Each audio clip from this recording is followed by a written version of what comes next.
I stand here very proudly to illuminate the ideas around voting rights that this act will bring forward, hopefully in the very near future here in the legislature.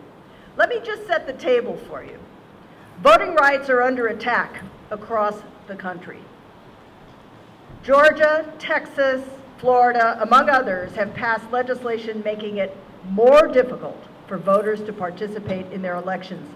Some of those laws are laws I never thought we would see again in this country. Congress has tried and seemingly failed to reinstitute the Voting Rights Act, which they pretty much gutted a number of years ago. And the statement that the Supreme Court made at the time was, quote, "Our nation has changed." And what they meant by that was, it has changed for the better.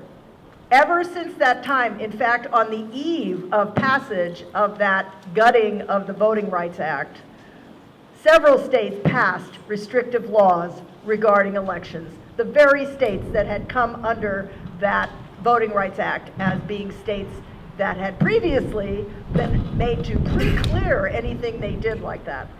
That pre-clearance was eliminated for those states. So just the very next day, they passed those laws. Our nation has not changed that much. When Congress has failed, states must step in, and that's what we're doing today. We need to protect voters' access to the right to cast their ballots and make their voices heard. Now, don't get me wrong, in Connecticut we've made some progress, and we've done it together. I have with the groups standing behind me today. From online voter registration, election day registration, automatic voter registration, to the fight for early voting, which I must tell you will be on the ballot this fall. The ability of us, right?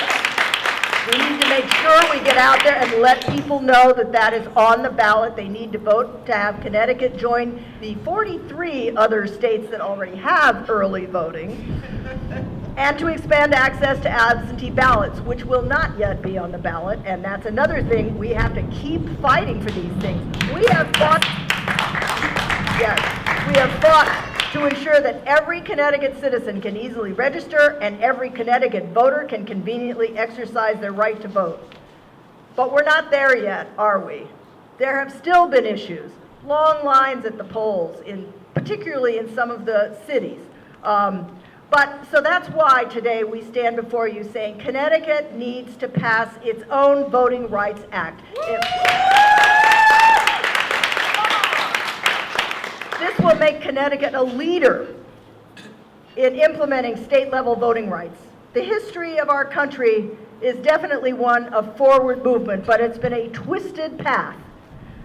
And we have yet to recognize full equality of the franchise. Our progress has been steady, but very much too slow. So the fight for free, fair, and just elections has been 2 steps forward and 1 step back. So today, while those other states are taking steps backwards, Connecticut is taking a leap forward. It's huge. So I stand in support and thank you all for your hard work on this bill and all the other efforts we've worked on together over the decade I have been in office, and I hope every citizen eventually has access to the civic life of our community. So thank you very much.